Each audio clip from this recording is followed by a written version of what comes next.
As I stood in the pouring rain outside my ex's rehab center, he gazed at me with tears in his eyes and promised to change.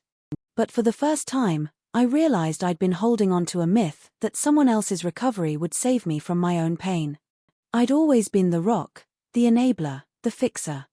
But in doing so, I'd lost myself in the process. Codependency had taken over my relationships, and I'd been ignoring the red flags of his addiction. It was time to face the music. I wasn't in love with him, but with the idea of a loving relationship. Lesson: know your own needs before trying to fix someone else. Self-reflection is key in recognizing your patterns and understanding what drives you. If you're constantly worried about the other person's well-being, ask yourself, what's really going on? Lesson: set clear boundaries and prioritize healthy communication. In the early stages, I was too afraid to address his addiction. Now, I've learned to speak up and listen actively, without being a therapist or an enabler. Lesson: be prepared to walk away. Loving someone in recovery requires patience, empathy, and time.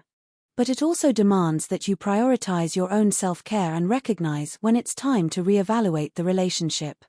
Lesson: identify the red flags. For me, it was his constant excuse-making, deflection, and lack of accountability. Green flags included openness, honesty, and a willingness to work through issues.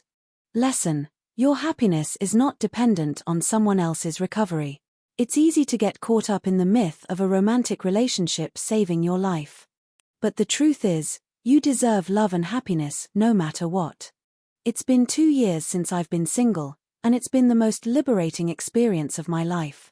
I've rediscovered myself, learned to love my flaws, and found a sense of purpose beyond any romantic relationship.